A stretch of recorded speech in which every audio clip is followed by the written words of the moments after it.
안녕하세요. 여러분의 소중한 점심시간과 함께하는 든든한 투자 브리핑, 밥보다 투자하나 오늘도 변함없이 찾아왔습니다. 반갑습니다. 편다송입니다. 안녕하세요. 김도원입니다. 오늘도 시장 상황 잘 설명해 드리려고 준비했으니까요. 실전에 활용할 수 있는 투자 노하우까지 한 번에 해결해 드리도록 하겠습니다. 네, 밥보다 투자하나 시장 전반의 흐름을 짚어보고 주목해야 할 투자 포인트들 정리해 보겠습니다. 이윤희 PB와 함께합니다. 어서 오세요. 어서 오세요. 안녕하세요. 하나증권 부천지점 이윤희 PB입니다. 이윤희 PB. 지난주에 우리 한번 봤죠? 네, 두 번 인사드리는 겁니다. 그렇죠. 네, 이윤희 PB와 함께하는 마켓 이슈 하나하나 시간입니다. 본격적으로 우리 장 어떻게 움직이는지, 수급은 어떤지, 특징주는 어떤지 한눈에 하나하나씩 짚어볼 텐데요. 중요한 시간이 될 것 같네요. 네, 지금 시장 상황 어떤지부터 살펴보겠습니다. 우선 미국 증시 흐름은 어땠나요? 네, 미증시 지금 파일 한 번만 보여주세요. 네, 11시니까 간단히만 짚어드리겠습니다. 미국 증시 같은 경우에는 PPI가 예상치를 하회했다는 소식에 어제 CPI 충격에도 반발 매수세가 들어왔고요. 장중에 파월 해고 관련된 보도 해프닝이 나오면서 국채금리 2년물은 빠지고 30년물 금리가 튀었었는데 이제 트럼프가 해임설을 일축하면서 금리와 증시 모두 다시 안정화되는 모습을 보였습니다. 오늘 금융주 뱅크 오브 아메리카, 골드만삭스, 모건 스탠리가 전반적으로 호실적이 나왔으나 주가 반등은 미미했고요. 네. 시가총액 상위 종목 엔비디아와 애플이 강보합, 아마존과 메타는 1% 하락, 테슬라는 3.5% 상승을 했습니다. 오늘 제약주가 조금 강세를 보였고요.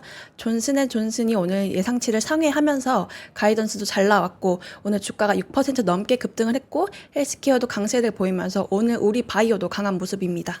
네, 전반적으로 미국장을 간단히 썸업해보면 경제 지표는 좋게 나왔다. 하지만 트럼프와 파월 간의 불협화음이 다시 한번 수면 위로 올라왔지만 또 파월이 아니면 트럼프가 번복하면서 시장은 뭐 괜찮았다 이런 정리인데, 자 그럼 본격적으로 우리 장은 어떤지 한번 볼까요? 우리 장은 글쎄 오기 전에 잠깐 지수들을 보니까 그렇게 좋지는 않은 것 같던데. 네, HTS 한 번만 보여주세요.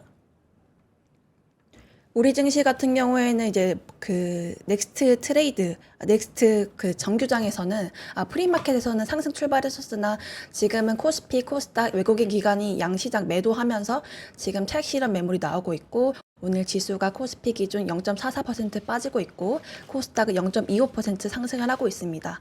지금 보시면 코스닥 같은 경우에는 오늘 바이오들이 많이 움직여주고 있고요. 잠시만요. 오늘 바이오주가 좀 움직임이 있나요? 네, 오늘 보시면 바이오 같은 경우에는 잠시만요. 렉이 걸려가지고요. 네. 네, 펩트론 같은 경우는 어제도 잘 가더니 오늘도 맞아요. 네, 10% 이상 상승을 하고 있더라고요. 아, 오늘도 52주 신고가입니다. 네. 이제 코스피 상승률 먼저 보여드리겠습니다. 오늘 보시면 이제 흥국화재 같은 경우에는 오늘 상한가를 기록을 하고 있고요.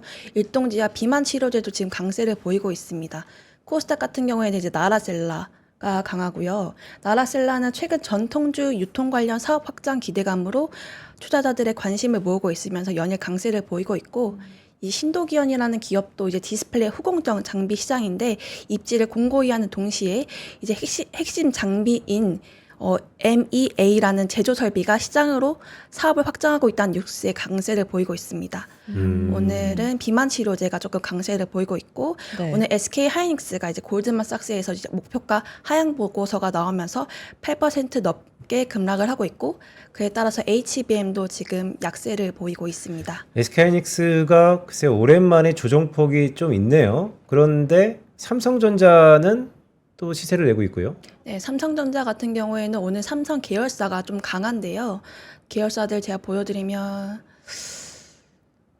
끝까지 안 보이네. 일단은 오늘 삼성 SDS, 삼성화재 모두 강한 모습을 보이고 오늘은 이재용의 그 사법 리스크 해소 기대감으로 올라가는 모습도 있고 삼성전자가 오늘 오전에 시티그룹에서 목표가 상향 보고서가 나오면서 그에 따른 기대감도 있는 것 같습니다. SK하이닉스는 매도 보고서가 나왔고 맞아요. 삼성전자는 상향 보고서가 나왔고. 그렇습니다.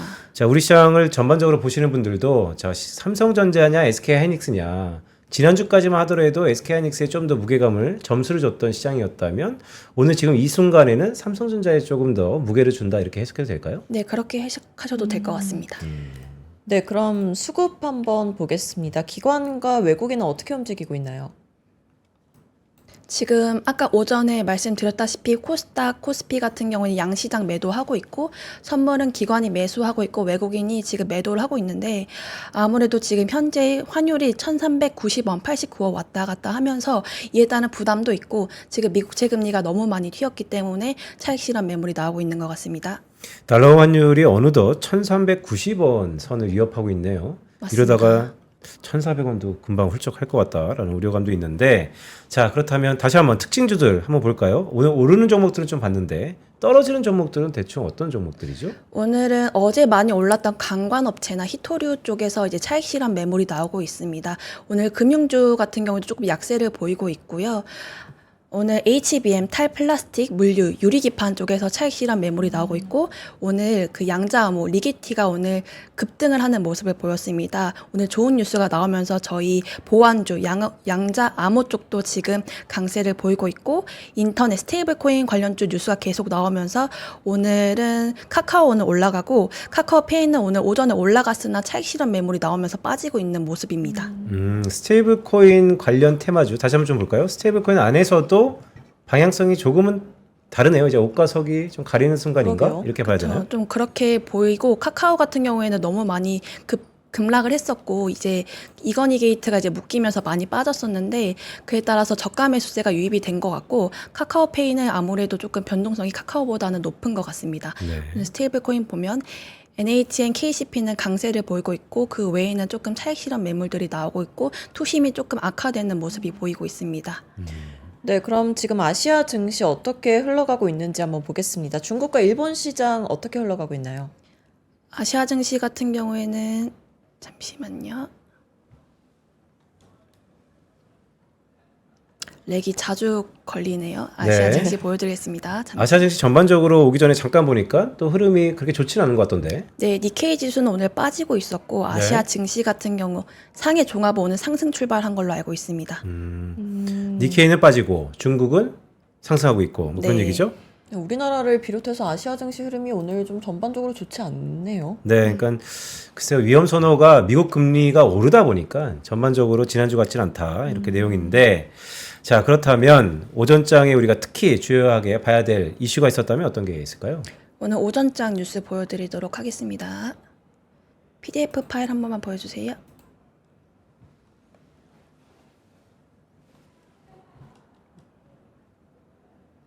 오늘 뉴스 같은 경우는 이제 어제 오후에 ASMR 같은 실적이 나왔는데 호실적에도 불구하고 가이던스 부진으로 오늘 반도체 심리가 조금 안 좋았고 오늘 삼전을 제외한 우리 국내 반도체도 약세를 보였습니다.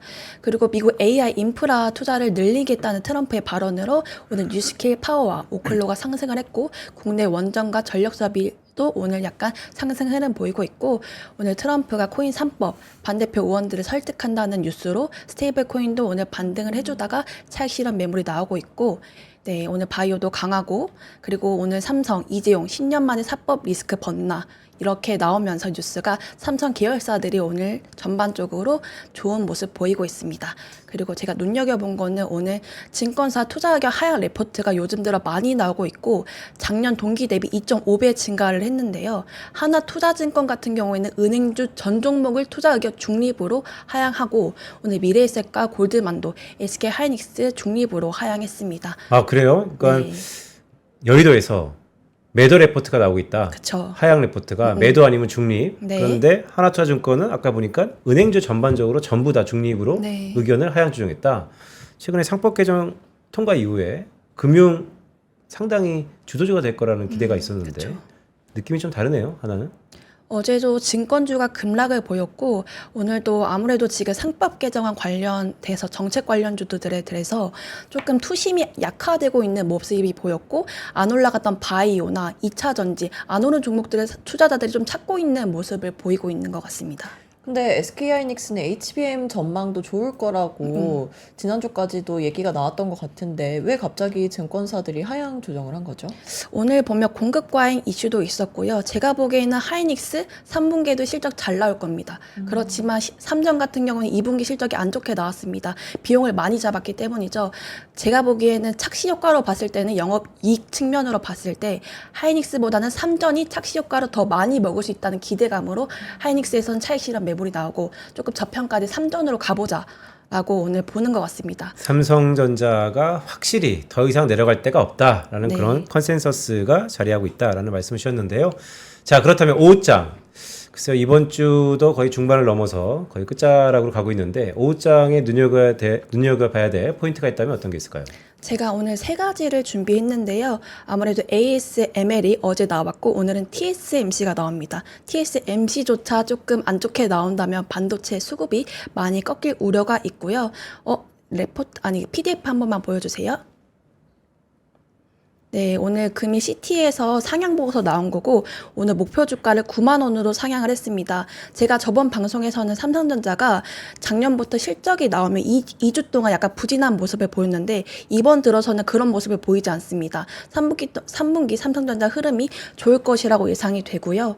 그리고 이제 환율도 높고 신년 국채금리도 높기 때문에 이 거시 경제 지표들을 조금 눈여겨보자라고 말씀을 드리고 싶고 그리고 어제 같은 경우에는 코스닥은 알테오젠, 코스피는 삼성전자가 이제 이끌면서 시가총액 1위 종목들이 지수를 이끄다 보니까 이제 다른 종목들이 소외를 받았는데 오늘도 그 흐름이 지속이 될지 알테오젠에서 차익 실현이 나오고 바이오나 2차 전지로 흐름이 갈지 한번 지켜봐야 될 것 같습니다. 네, 전반적인 뜨거운 감자는 삼성전자. 바이오 안에서도 2차 전지로 순환매가 나타날 수 있을까에 대한 의구심이 있다. 그런 부분들을 집중적으로 바라보자라는 말씀을 주셨습니다. 네, 지금 코스피 코스닥은 어떤가요? 네. 끝난 줄 알았는데 더 커지. 네. 코스피 마지막으로 코스닥? 네, 확인하고 네. 오늘따라 컴퓨터가 유독 느리고 저랑 노트북이 잘 안 맞는 것 같긴 아, 하네요. 그래요? 네, 지금 코스피 0.45%, 아까 10분 만에 0.01% 더 하락하고 있고요. 코스닥도 0.44% 상승 중이고 오늘은 비만 치료제 쪽에서 주가를 이끌고 있다라고 보시면 될 것 같습니다. 네, 오늘 함께 해주신 이윤희 PB 감사합니다. 고맙습니다. 네, 감사합니다. 네, 이어지는 다음 코너로는 이번 주 공부 하나 시간이 기다리고 있는데요. 원전 관련 투자에 대한 이야기 나눠볼 예정입니다. 저희는 잠시 광고 듣고 바로 돌아오겠습니다. 부장님, 식사하러 가세요? 난생략, 밥보다 중요한 게 있어. 왜요? 밥보다 낮잠? 밥보다 골프? 아니, 밥보다 투자해야지. 매일 오전 11시 남들보다 한 발 앞서가는 당신을 위한 든든한 투자 정보가 찾아옵니다. 지금 꼭 사야 할 핵심 종목과 시장의 향방에 대한 명쾌한 예측, 미리 준비해야 할 투자 트렌드까지 꾹꾹 눌러 담아드립니다. 밥보다 더 든든한 계좌를 원하세요? 밥보다 투자 하나, 많은 시청 부탁드립니다.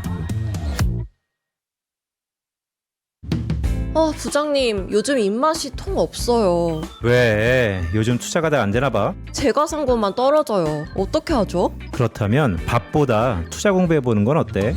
매일 오전 11시 남들보다 한 발 앞서가는 당신을 위한 든든한 투자 정보가 찾아옵니다. 지금 꼭 사야 할 핵심 종목과 시장의 향방에 대한 명쾌한 예측, 미리 준비해야 할 투자 트렌드까지 꾹꾹 눌러 담아드립니다. 밥보다 더 든든한 계좌를 원하세요? 밥보다 투자 하나, 많은 시청 부탁드립니다.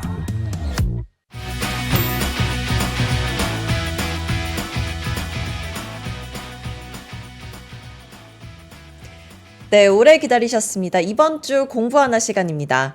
반드시 알아야 할 투자 이슈를 심층적으로 분석을 해볼 텐데요. 오늘 인사이트 전해주실 김영윤 소장님 나오셨습니다. 안녕하세요. 안녕하세요. 안녕하세요. 하나증권 네이버 그린팩토리점 김영윤 소장이라고 합니다.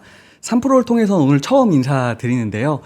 현실적으로 종목 운용에 도움이 될 수 있는, 포트폴리오 운용에 도움이 될 수 있는 알찬 정보 잘 전달드리도록 하겠습니다. 네, 오늘 넥타이도 그렇고 저희 하나금융 색깔입니다. 네이버 그린팩토리 지점? 예, 맞습니다. 이거 무슨 지점이죠?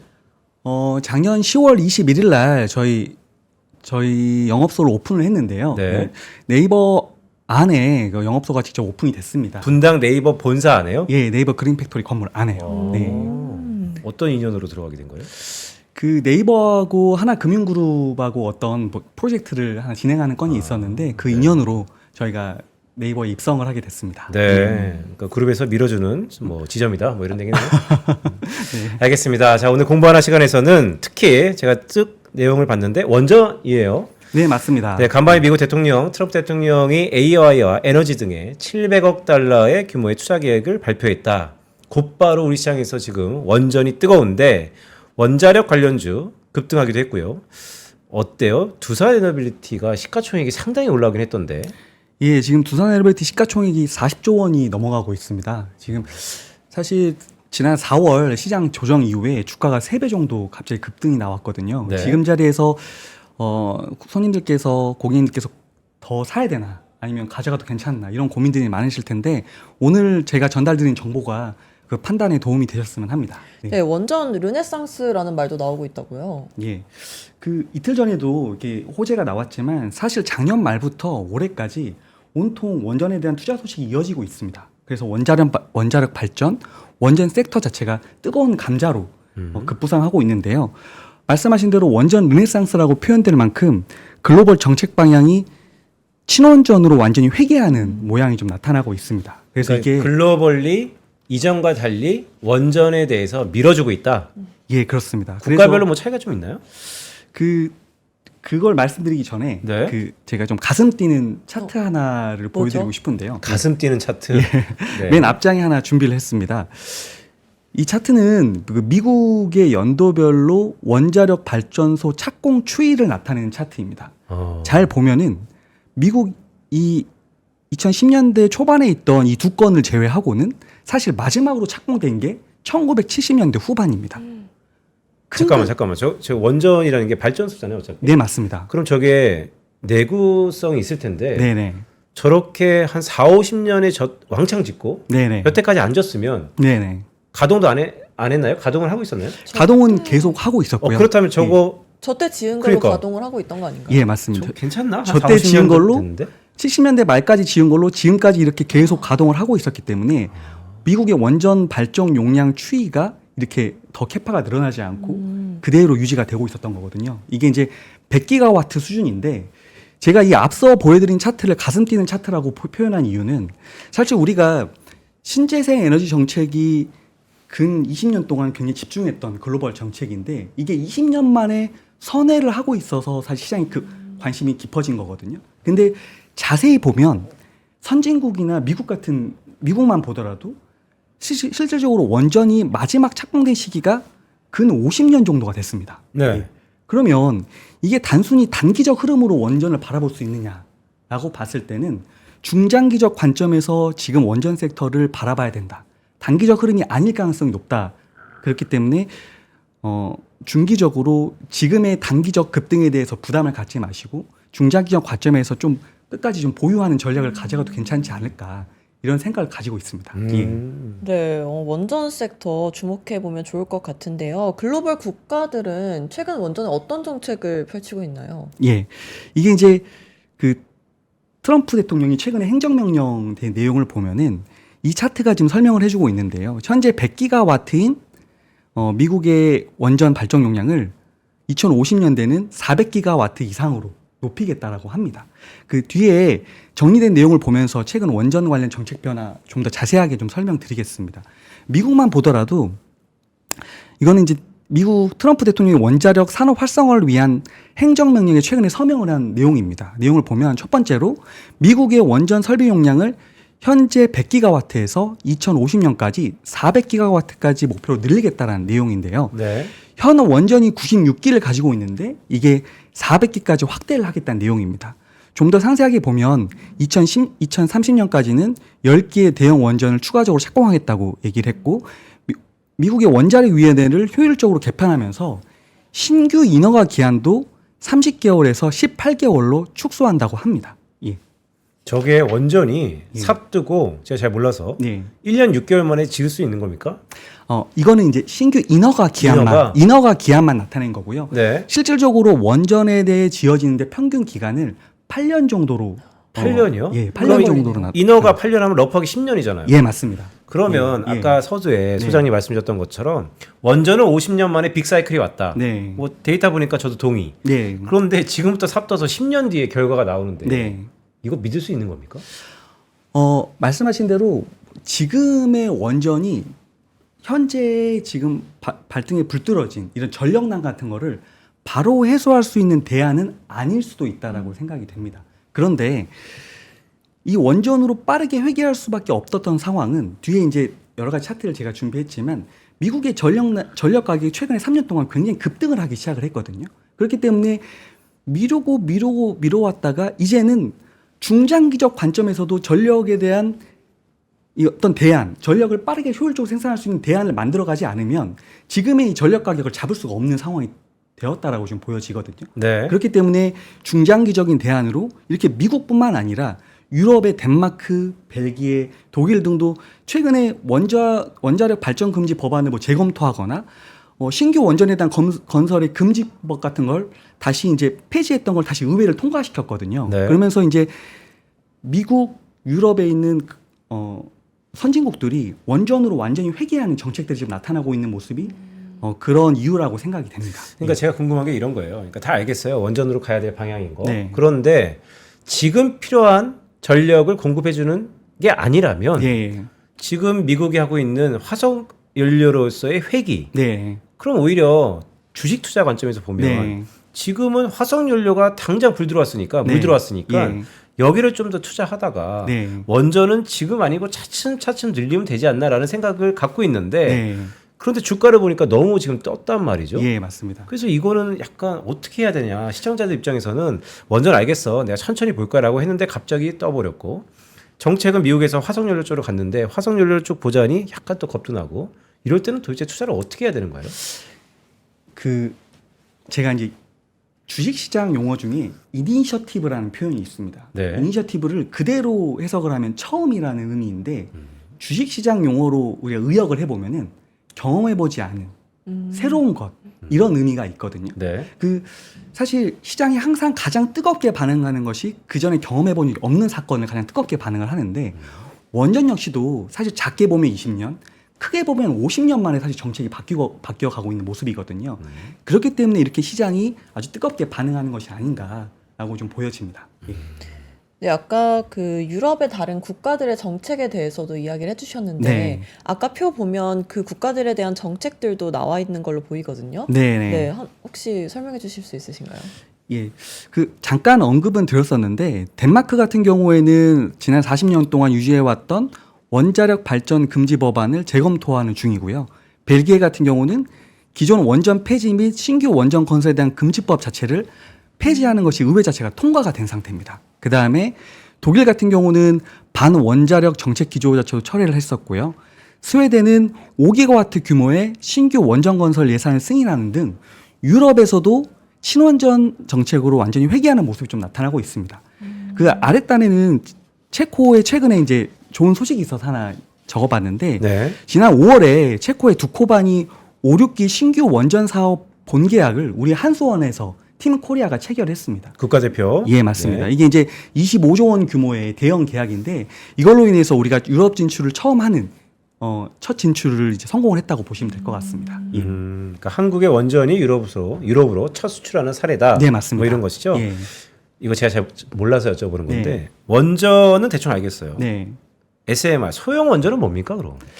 소형 원전은 이제 대형 원전은 이제 기존에는 이제 큰 부지에다가 이렇게 말씀하신 대로 뭐 검토 기간, 인허가 기간 10년. 인허가 기간까지 합치면 근 10년 동안 네. 기간이 걸려서 짓는 건데 소형 원전은 사실 그거에 대체적으로 지금 급부상을 하고 있습니다. 최근에 AI 데이터 센터에 대한 투자가 급격하게 늘어나고 있잖아요. 네. 이게 이제 AI 데이터 센터가 늘어나는 것이 곧 SMR 투자가 늘어나는 것으로 이제 시장이 이제 이해를 하고 있거든요. 왜요? 그 이유는 AI 데이터 센터에다 주 전력원을 현재 SMR을 많이 선택을 하고 있기 때문입니다. 그 이유는 원전처럼 착공 기간이 오래 걸리지도 않고요. 원전의 한 절반 정도로 우리가 이해할 수 있고 원전처럼 큰 부지가 소요가 되는 게 대형 원전처럼 큰 부지가 소요가 되는 게 아니기 때문에 데이터 센터의 주 전력원으로서 SMR이 가장 효율적인 방법으로 지금 선택이 되고 있는 시점입니다. 물론 그렇기 때문에 기술력이 되게 뛰어나야 될 것 같긴 한데 예. 부지가 크지도 않고 예. 작고 예. 기간도 10년이 아니고 5년이고 네. 다 좋은데 네. 그러면 전력을 뽑아낼 수 있는 그 양도 적은 거 아니에요? 공간 대비한 그리고 그 용량 대비한 효율성, 그게 실제로 투자하는 그 용량 대비해서 실질적으로 뽑아내는 전력에 대한 걸 효율성이라고 표현을 하는데 네. 그게 대형 원전하고 크게 차이가 없다라고 합니다. 아 그래요? 예, 맞습니다. 그럼 거꾸로 대형 원전은 그럼 왜 짓지? 그러게요. 근데 예를 들어서 소형 원전을 여러 개 지을 수도 있고요. 네. 대형 원전은 한 번에 지을 수도 있는 건데 네. 이렇게 용도에 따라서 대형 원전을 선택할 수도 있고 소형 원전을 선택할 수 있고 지금은 사실 대형 원전뿐만 아니라 소형 원전에서도 아주 강한 투자가 나타나고 있는 시점이거든요. 그래서 같이 주의 깊게 좀 바라봐야 되지 않나 싶습니다. 예. 저는 대형 원전에 대한 메리트가 점점 없어 보이는데 그냥 느낌에 왜냐하면 그렇게 효율성 측면에서도 크게 문제가 없다면 네. 빨리 짓고 빨리 전력난을 해소해야 되는데 네. 그렇다면 의미가 있죠. 네. 그렇다면 지금 50년 만에 큰 패러다임의 변화 속에서 네. 소형 원전으로 투자하는 것이 지금이 적기일 것 같은데 근데 그게 아니라면 글쎄 이걸 지금 원전을 담아야 되나라는 고민이 좀 있을 것 같아서 네. 제가 한번 여쭤봤는데요. 자 국내 기업들이 그럼 말씀하셨던 것처럼 뭐 조단위 해외 수출 기대감도 맞물리면서 네. 다양하게 시세를 내고 있는데 잘 모르시는 분들은 원전 그러면 두산밖에 없지 않아? 이렇게 얘기를 하시는 분들도 꽤 있어요. 네. 다른 업체도 있습니까? 원전 하면은 우리나라에서는 두산 에너빌리티가 이제 유일하게 그 원전의 핵심 장비부터 주 보조 기자재까지 핵심으로 턴키로 공급할 수 있는 유일한 업체입니다. 우리나라 같은 경우는. 근데 이제 그 외에 사실 원전의 주 기자재를 납품하는 업체는 우리나라에는 없고요. 근데 이제 보조 기자재를 납품하는 업체 중에 BHI라는 기업이 하나가 있습니다. BHI? 예. 네. 근데 BHI는 사실 그 원전보다는 HRSG라는 폐열 회수 보일러 부분의 글로벌 1등 기업으로 시장 점유율 작년 말 기준으로 보면 한 15% 정도 되거든요. 네. 글로벌 1등 기업으로 많이 이제 알려진 기업인데요. 그 폐열 회수 보일러라는 게 이제 복합 화력 발전에 필요한 발전용 주 기자재입니다. 그 사실 HRSG가 사실 굉장히 생소하실 수가 있어서 여쭤보셨으니까 간단하게 언급만 하고 넘어가겠습니다. 네. 그 기존의 화력 발전이라고 하면은 가스 터빈에서 나오는 1차 전력을 생산하는 거에 그치는 반면 지금의 이제 복합 화력 발전은 이 가스 터빈에서 나오는 폐열을 회수해서 이 폐열 회수 보일러에서 고온 증기를 생성하고 다시 2차적으로 스팀 터빈을 가동해서 2차 에너지를 다시 얻는 이걸 이제 복합 화력 발전이라고 하거든요. 이제 복합 화력 발전이 원전만큼 최근에 좀 기대감이 높은 이유는 이 건설 기간이 훨씬 짧다는데 그 사실 메리트가 굉장히 있습니다. 복합 화력 발전은 원자력 다음으로 효율적인 전력 생산이 가능하다라고 저희가 알고 있는데 네. 건설 기간이 원전이 한 8년 정도 되는 반면에 그 복합 화력 발전소는 24개월에서 36개월, 약 2년에서 3년 정도로 짧기 때문에 원전의 대체제로서 부각이 좀 되고 있는 시점입니다. 이게 상당히 복잡한데 이렇게 네. 이해하면 되는 겁니까? 그러니까 폐열을 회수해서 네. 그러니까 이제 2차 재가공해서 네. 다시 한번 전력을 뿜어낼 수 있다. 예, 맞습니다. 그러니까 기존에 이제 우리가 화력 발전이 보통 석탄하고 가스를 많이 이용을 하잖아요. 네. 근데 석탄하고 가스를 기존에 만들었던 1차 화력 발전 같은 경우는 이 석탄하고 가스를 이용해서 나오는 1차열, 가스 터빈에서 나오는 1차열만 활용을 했다고 하면은 이제 복합 화력 발전이라는 거는 2차열까지 활용을 할 수 있기 때문에 훨씬 에너지 생산성에 대해서 효율이 있는 발전 방법이어서 지금은 시장이 기존에 있는 노후화된 이런 화력 발전소가 이런 복합 화력 발전소로 많이 넘어가고 있는 추세이거든요. 네. 그렇습니다. 아, 예. 건물로 따지면 리모델링하고 비슷한 거네요. 네. 과거에 있었던 50년 전에 지었던 것을 맞습니다. 다시 한번 재가공해서 네. 전력을 생산할 수 있게 바꾼다. 네. 거기에 글로벌리 가장 점유율이 높고 1등하는 기업이 BHI다. 네, 맞습니다. 근데 주 기자재, 그 이게, 페어웨스 네. 보일러 부분입니다. 예. 이게 근데 과도기적 수단일지 아니면 구조적으로 좀 확대될 발전 방식일지는 투자 관점에서 생각을 좀 해봐야 될 것 같은데 소장님 생각은 어떠세요? 과도기적인 방향은 아니다라고 생각을 합니다. 그 앞서 제가 그 차트를 하나 좀 보여드릴게요. 좀 네. 보시면, 이게 제가 이제 준비해온 차트인데 이게 최근에 미국 전력 가격 추이를 1980년대부터 2023년도까지 나타낸 자료입니다. 보면은 2020년대 접어들면서 급격하게 전력 가격이 급등하는 것을 보실 수가 있을 겁니다. 이게 이제 그렇기 때문에 이 가장 효율적으로 전력을 생산할 수 있는 원전에 대한 필요성이 부각됐다라고 보실 수가 있는데요.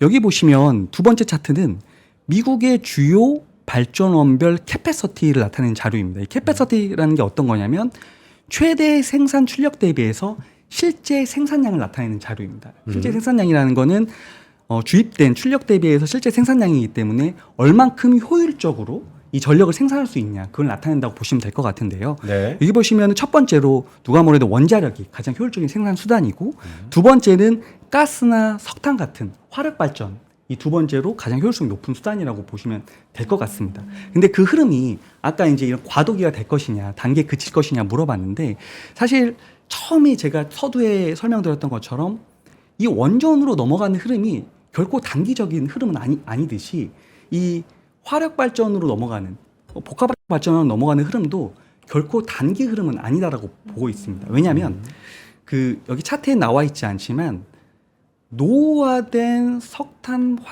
발전소가 글로벌하게 작년 말 기준으로 2,100기가와트 정도 있다고 합니다. 2100기가와트. 2,100기가와트라는 게 어느 정도 큰 수준이냐면은 대형 원전 발전소를 한 개 짓는데 우리가 용량을 1기가와트로 보통 평균적으로 보고 있어요. 그러면은 2,100기가와트라는 거는 원전으로 비교하면 원전 발전소 대형 발전소가 2,100개가 들어가는 발전량입니다. 근데 네. 그 2,100기가와트의 화력 발전 중에 이게 실제로 복합화력으로 대체되는 물량이 있을 거고 그 중에는 SMR로 대체되는 구간이 있을 거라고 좀 보여지고 있거든요. 그렇기 때문에 복합화력으로 변경되는 이 용량이 전체 2,100 중에 뭐 30%만 된다고 하더라도 50%만 된다고 하더라도 향후 최소 20년 이상의 먹거리가 이 복합화력 부분에도 있다라고 보시면 될 것 같습니다. 예. 과도기는 절대 아닐 거다라는 예. 말씀을 쭉 주셨는데 근데 또 이런 게 있잖아요. 신재생, 네. 태양, 풍력 이렇게 신재생을 주창하는 사람들이 네. 제가 잘 모르는 문과 입장에서 보면 그게가 그게인데 네. 왜 이렇게 원전을 싫어하는 거죠? 이런 표현이 맞나? 그러니까 원전에 대한 거부감이 상당히 있던데요. 원전에 대한 거부감이 사실 본격적으로 시장에 대두된 거는 2011년에 있었던 후쿠시마 원전 사태일 것 같은데요. 네. 원전이 아무래도 전력을 효율적으로 생산할 수 있는 가장 좋은 수단은 맞는데 이거를 원전 발전소가 이제 뭐 40년 동안 가동이 되고 마지막에 이제 발전소를 폐전을 시켜야 되는 상황에서 이게 환경을 오염시키는 부분이 굉장히 좀 크다라고 좀 보고 있거든요. 그런 것들 때문에 사실 그런 이슈 때문에 사실 탈원전 정책이 최근에 계속 최근 20년 동안 지배해왔던 것들이고요. 그런데 이제 그래서 신재생 에너지를 이제 좋아하시는 신재생 에너지를 집중해서 연구하시거나 아니면 그쪽에 정책을 선호하시는 분들은 원전에 대해서 거부감이 있다라고 좀 보여집니다. 아 이런 건가요? 그러니까 탄소 제로 네. 이런 큰 카테고라이즈 안에서는 신재생 태양광이나 뭐 풍력과 원전이 대동소이하는 같은 범주인데 네, 맞습니다. 원전을 폐쇄하는 그 순간에 환경오염이 엄청나다고요? 제가 정확한 수치까지는 모르겠습니다만 네. 원전을 폐전하는 것 자체도 쉽지가 않다라고 네. 이렇게 시장에서 많이 알려졌잖아요. 네. 그만큼 폐전하면서 거기서 나오는 유해 물질 같은 게 사실은 환경에 좋지는 않다라고 하거든요. 근데 그럼에도 불구하고 이게 조금 지금 대형 원전이나 SMR 쪽으로 많이 시선이 돌아서고 있는 이유는 예전에 40년 전, 50년 전에 만들었던 그 원전의 발전 기술보다는 지금 훨씬 발전을 했기 때문에 그 환경에 대한 부담감은 좀 적다라고 좀 보고 있는 거고요. 네. 실제로는 전력에 대한 이런 전력 가격에 대한 부담, 급격하게 늘어나고 있는 전력 수요를 대체하기 위해서는 원전으로 넘어갈 수밖에 없는 상황이기 때문에 네. 지금 원전에 대한 그런 시선이 쏠리고 있다라고 보시면 될 것 같습니다. 네, 그러니까 글로벌 정책 기조는 분명 친원전으로 흘러가고 있는데 네. 이 시장에서는 이미 원전 르네상스를 상당 부분 선반영한 것 아니냐는 시각도 있습니다. 네. 현재 주가 수준에서 추가적인 업사이드는 어느 정도로 기대해 볼 수 있을까요? 사실 저도 무섭습니다. 아까 말씀드린 것처럼 지난 4월에 시장 조정기 이후에 두산 에너빌리티가 주가가 한 두세 달 만에 3배가량 주가가 올라왔습니다. 한때 시가총액 7위까지 올라왔어요. 예. 그러면서 사실 시총이 40조가 넘어섰는데 네. 이걸 PER 밸류로 따져보면 12개월 포워드 PER로는 한 80배 정도 되고요. 그리고 2029년 예상하는 이익 수준 한 1조 정도 지금 보고 있는데 그 이익 대비해서도 한 40배 정도 되는 수준입니다. 소장님 되게 궁금한 게 네. 아까 미국 사례를 봤지만 네. 미국이 50년 전에 원전을 잔뜩 지었을 때 네. 그때도 원전 관련된 기업들이 있었을 거 아니에요. 네. 그때 PER이 어느 정도인가 되게 궁금하네요. 왜냐하면 지금 이제 막 50년 만에 새로운 빅사이클이 와서 네. 투자 에너빌리티의 펄을 한 40배 아니면 80배 준다. 네. 뭐 새로운 변화가 크게 오니까 그럴 수 있지라고 예. 하는데 비교할 수 있는 피어 그룹이 적다 보니 네. 꼭 맞는 사례는 아니겠지만 그렇다면 미국에서 당시에 네. 주사 에너빌리티처럼 날아갔던 원전들에 얼마나 멀티플을 줬을까? 사실 뭐 얼마나 멀티플을 줬었는지 사실 그 시기는 잘 모르겠는데요. 네. 근데 이제 사실 시장은 처음에 어떤 정책이 변화 때문에 기대감이 생길 때 주가가 그 기대감으로 굉장히 먼저 주가가 치고 가기 시작을 하잖아요. 그러면서 굉장히 고밸류가 형성이 됩니다. 근데 보통 주가가 언제까지 갈 것인가라는 질문을 손님들께서 많이 하시는데 이 밸류가 설명이 될 때까지 보통 주가가 가는 경우가 많은 것 같아요. 예를 들면 원전이 아까 지어지는데 한 10년 정도 걸린다고 말씀드렸는데 아까 제가 2029년에 1조 정도 이익이 예상된다고 말씀드렸잖아요. 그 좀 더 넓게 보면 2035년 기준으로 보면은 최근에 나온 자료를 종합해 볼 때 이익치 한 6조 정도 내다보고 있습니다. 그러면은 사실 6조 정도 밸류라고 하면은 지금 40조이니까 PER 기준 한 7배 정도 되는 수준이잖아요. 네. 그 정도면 충분히 우리가 설명할 수 있는 기업인데 우리가 기술력이 보통 있는 1등 기업을 설명을 할 때 최소 15배 이상은 줘야 되지 않나 싶습니다. 15배 이상. 네. 그렇게 본다면 중장기적으로 봤을 때는 지금 가격도 충분히 메리트가 있다라고 좀 볼 수가 있을 것 같거든요. 근데 단기적으로 보기에는 사실 주가가 급등했기 때문에 지금 이 주가를 설명하기 위해서는 시간이 필요하고 그 기간 동안 주가가 조금 더 출렁일 가능성은 충분히 있다라고 생각은 됩니다. 예. 그럼 잠깐 뒤로 빼는 건가요? 뒤로 빼는 건 아니고요. 네. 이제 3달 동안 주가가 3배가 올라왔는데 사실 네. 조정이 한 30% 나와도 이상하진 않잖아요. 우리가 큰 흐름으로 시장을 바라봤을 때. 근데 이제 중장기적 관점에서 봤을 때는 지금 가격에도 충분한 메리트가 있다라고 좀 보여지거든요. 근데 그럼 이제 지금 들어가도 늦지 않은 건가요?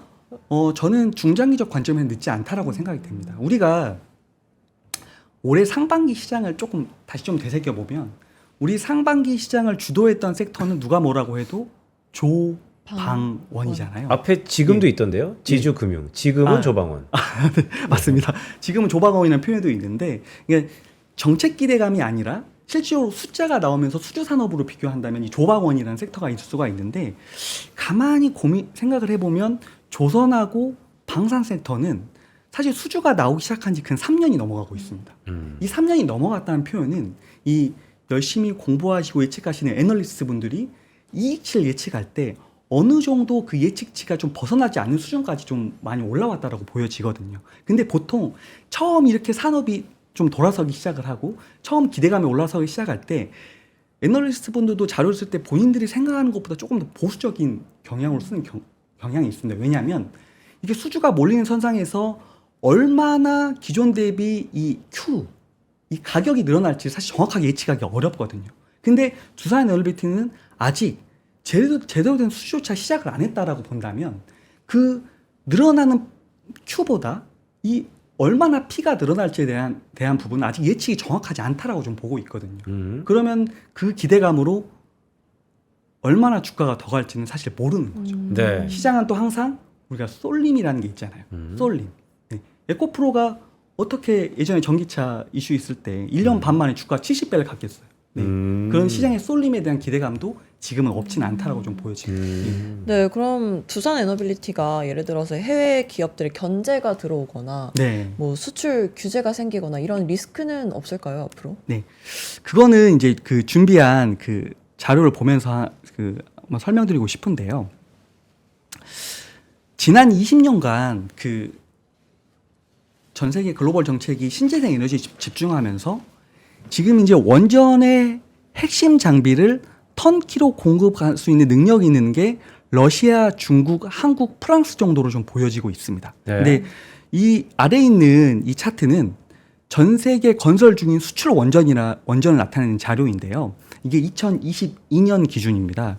이게 이제 그 건설 중이라는 표현을 썼으니까 사실 원전에 대한 건설 기간 제가 한 8년 이상이라고 제가 표현을 했잖아요. 네. 그러면은 이게 근 10년 동안 실제로 지어지고 있는 착공에 들어간 총 개수라고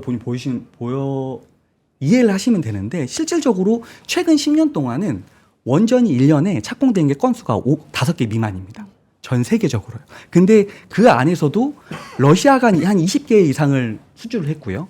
그 외에 중국, 한국, 프랑스 정도가 좀 수주를 하고 있는 상황입니다. 그래서 전 세계적으로 이 상황을 봤을 때 전 세계적으로 원전에 대한 기술력은 사실 이 4개의 나라 외에는 상당히 유실됐다라고 우리가 이해할 수 있을 것 같은데 이게 이제 원전이라는 게 사실 상당히 진입장벽이 있는 이 산업입니다. 그래서 누가 쉽게 아무리 돈이 많은 기업이라 하더라도 쉽게 진입하기는 쉽지 않다라고 보여지거든요. 그래서 새로운 경쟁자가 나타날 가능성은 쉽지 않다. 게다가 러시아나 중국 같은 경우는 사실 글로벌 정책적으로 좀 배제될 가능성이 좀 높다라고 좀 보여지거든요. 미국 때문에? 사실 미국과 관계가 굉장히 안 좋잖아요. 네. 그래서 앞으로 나오는 신규 원전, 미국을 필두로 해서 나오는 신규 원전에 대한 수주가 사실 우리나라 두산에너빌리티, 팀 코리아에 굉장히 유리한 환경이 되지 않을까. 어떤 부분은 조금 강하게 예측하시는 애널리스트는 미국에서 지금 새롭게 지으려는 300기 정도의 원전 중에 우리나라가 30% 이상 수주할 수 있지 않겠느냐. 이렇게 강하게 외치시는 분도 있더라고요. 나머지 70%는 어디예요? 전 그게 더 궁금한데. 예, 나머지 30%는 기존에 이제 원전에 대한 기술력이 있는 미국? 예, 아, 뭐 미국도 사실 완전히 유실되지는 않았고요. 미국이 될 수도 있고, 네. 뭐 프랑스, 네. 유럽의 원전 최강자죠. 프랑스가 될 수도 있고, 네. 뭐 그렇게 될 것 같습니다. 예. 네, 그리고 아까 BHI 잠깐 소개를 해주셨는데 BHI 현금 흐름이나 네. 재무 안정성 같은 것도 궁금하거든요. 네. 투자를 하려면 좀 그런 것도 봐야 되잖아요. 네. 네. BHI가 네. 예, 이게 이제 이것도 차트를 보면서 좀 설명드리도록 하겠습니다. BHI가 이제 종목이 생소하셔서 그러는데 사실 시가총액이 1조가 훌쩍 넘는 종목입니다. 큰 기업이에요? 네, 아주 작은 종목은 아니죠. 근데 BHI 같은 경우도 이게 최근 이 차트를 보시면 이게 BHI 연도별 신규 수주 현황입니다. 연간 보통 2, 3천억대 수주를 하고 있던 기업이 작년 수준을 보면은 갑자기 수주가 1조 5천억 수준까지 수주가 올라오기 시작을 합니다. 이게 이 흐름이 아까 말씀드린 것처럼 원전에 대한 기대감이 올라온 흐름이랑 궤를 같이 하고 있는 상황이거든요. 그렇기 때문에 이 최근에 올라온 이 기대감이 단기에 꺾일 거라고 좀 보여지지는 않고요. 이 수주가 어느 정도 향후 수년 동안 유지가 될 가능성이 있다. 그러면 빠르게 숫자가 돌아서 가능성이 있다라고 좀 보여집니다. 예.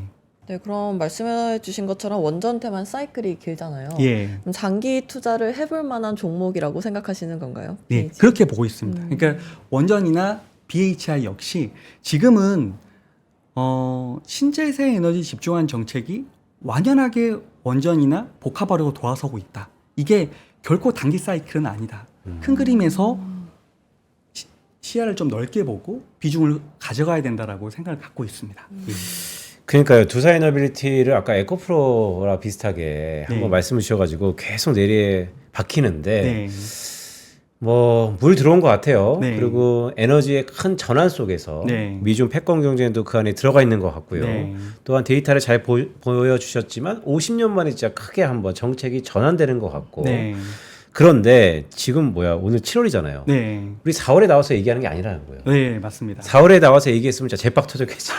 근데 지금 7월에 와서 네. 이미 주가 특히 두산에너빌리티 3배 넘게 예. 상승한 상황인데 예. 여기서 다시 컨빅션 빅콜 같은 네. 여전히 우상향 추세는 이어지고 있다. 네. 글쎄 리즈너블한가? 그런 의구심이 계속 들거든요.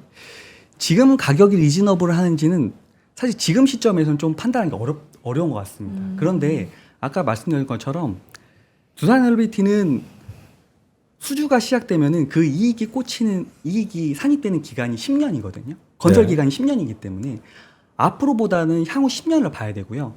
최근에 이제 어떤 M사에서 레포트 하나 나온 거 보면은 지금보다 앞으로 10년을 내다봐야 될 기업이라고 표현을 하셨더라고요. 그 말에 저도 적극적으로 동의를 하고 이게 이제 주식의 격언 중에 하나가 고퍼에 사서 저퍼에 팔란 말이 있습니다. 그 말은 이 기업의 밸류가 설명이 되기 전까지는 이 주식을 팔면 안 된다라는 말이거든요. 근데 그 설명되는 구간이 중장기적 관점에서는 그 기간이 충분히 도래할 수 있다라고 보고 있고 네. 그때까지는 주가의 랠리가 이어질 가능성이 있다라고 판단하고 있습니다. 네. 그럼 투자자 입장에서 네. 두산 에너빌리티 같은 확실한 대형주를 볼지 네. 아니면 BHI 같은 유망 벤처 기업을 선택해서 볼지에 대한 고민이 좀 있을 것 같은데 네. 이 둘을 어떤 기준으로 나눠서 좀 판단해 보면 좋을까요? 저라면 두 개 다 살 것 같습니다. 사실 이제 두산 에너빌리티 같은 경우가 더 기대감이 높을 수는 있지만 실제로 두산 에너빌리티는 이미 시총이 이제 40조가 넘어가는 조금 주가 탄력성으로 보면은 BHI보다 조금 될 가능성은 있어 보이고요. 아무래도 BHI가 시가총이 좀 작기 때문에 큰 흐름에서 주가가 또 좀 더 강하게 움직일 가능성도 있다라고 보여집니다. 사실 그 ETF가 있다라고 하면은 저는 이제 보통 제가 손님 계좌를 운용하는 전략은 그 섹터의 대표 ETF 하나하고 네. 그 시장의 대장주 하나를 같이 운용을 하는 방법을 많이 선호를 하거든요. 약간 알파 전략인가요? 네, 그렇게 많이 선호를 하는데 사실 원자력 같은 경우는 ETF를 하나 말씀드리자면은 이 우리나라 뭐 원전 기업 관련된 ETF보다는 SOL 미국 원자력 SMR이라는 ETF가 하나가 있습니다. 네. 그건 이제 미국에 있는 SMR 기기 SMR 관련 주 기기를 생산하는 주요 기업들이 다 들어가 있거든요. 그래서 그 ETF를 하나 같이 가져가는 것도 대안이지 않을까 싶습니다. 계속 말씀하셨던 것처럼 이런 의문이 들어요. 그러니까 진짜 투자자 입장에서 네, 다 알겠어요. 될 것 같아. 네, 그런데 너무나 장기 레이스야. 네, 뭐 10년, 20년, 뭐 30년. 네, 뭐 퇴직연금으로 하나 들어간다면 오케이. 그런데 되게 민감하잖아요. 네. 주식 투자하시는 분들이.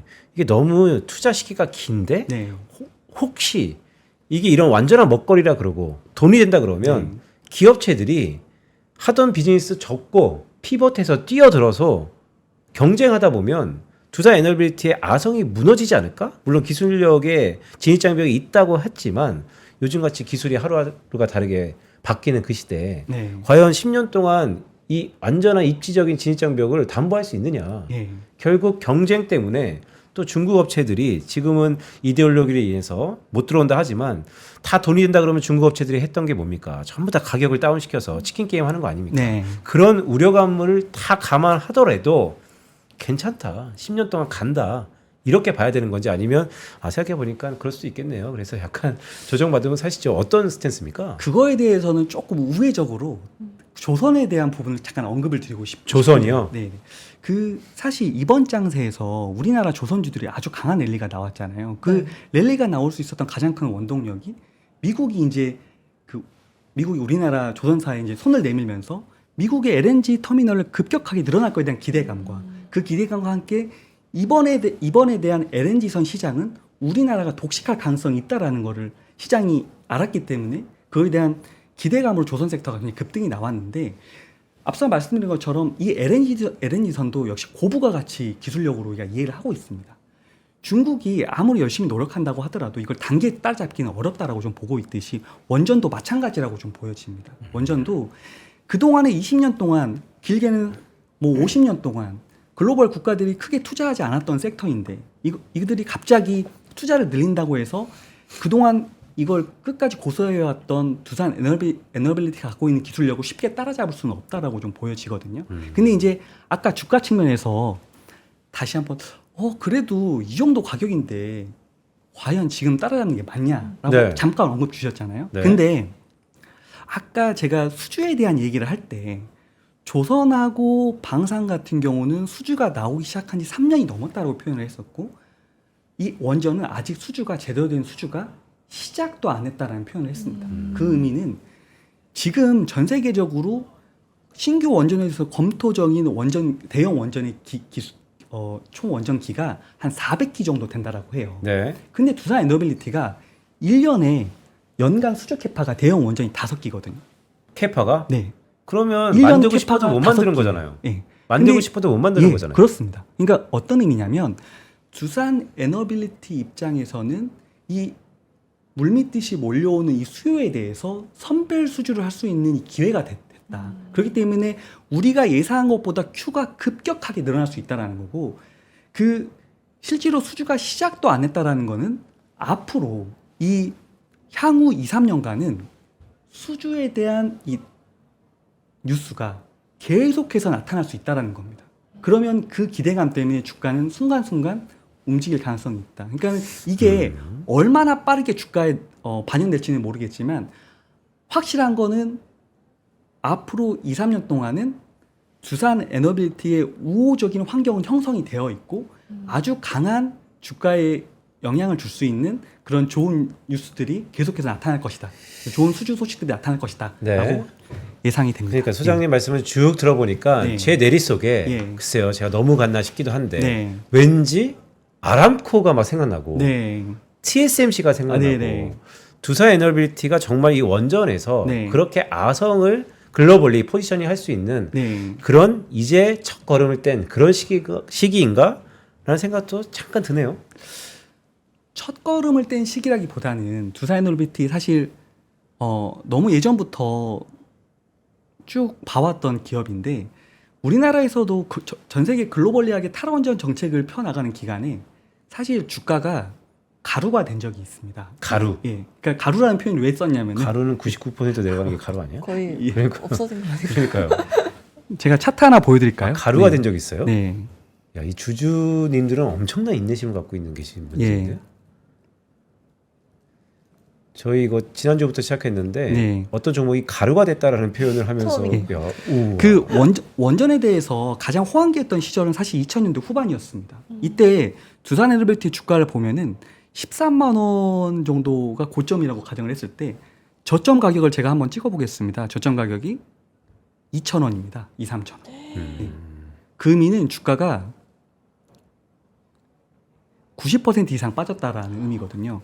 이 2007년부터 2020년까지 주가가 내리 13년 동안 빠지는 기간 어느 구간에서도 주가가 많이 빠졌다고 생각해서 들어갔던 고객들은 지하 1층, 지하 3층, 지하 10층을 이렇게 경험을 했을 거거든요. 네. 근데 이 구간에서 사실 문재인 정권 때 이 구간에서 3조 정도 두산 에너빌리티 수주를 해주기 시작을 했고 SMR에 대한 기대감이 높여지면서 단기적으로 주가가 사실 이때 사실 전 디폴트 가능성도 있다라고 봤었거든요. 근데 법정 관리 가능성도 있다라고 봤었는데 3조 정도 수혈을 하면서 주가가 단기적으로 1년 만에 10배가 뜁니다. 예.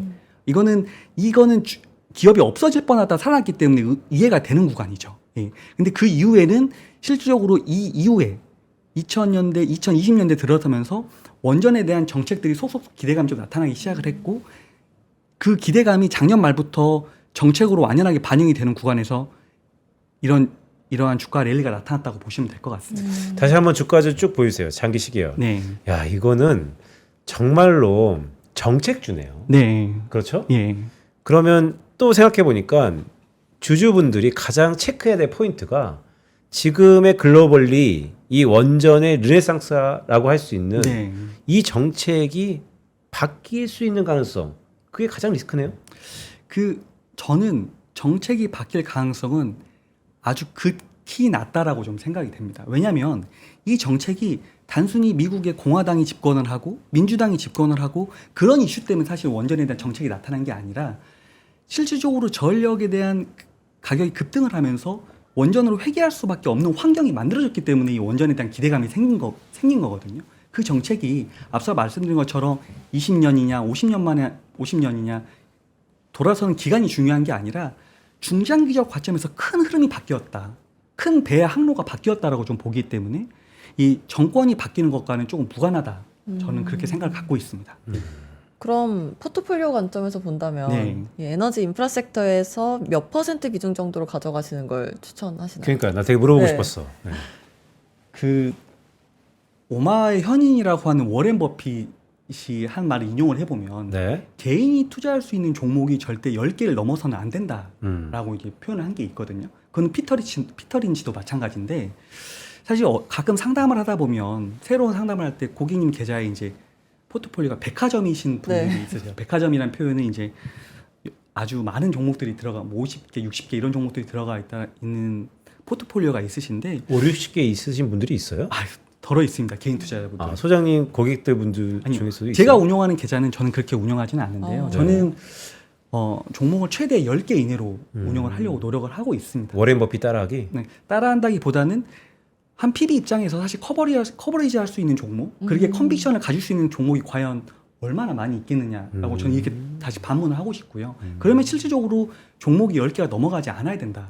실제로 그리고 계좌가 백화점이 되면 절대로 전체 계좌의 성과를 달성하기 쉽지 않다라고 좀 보여집니다. 아니 50개 샀는데 한 종목 따블라도 의미 있나요?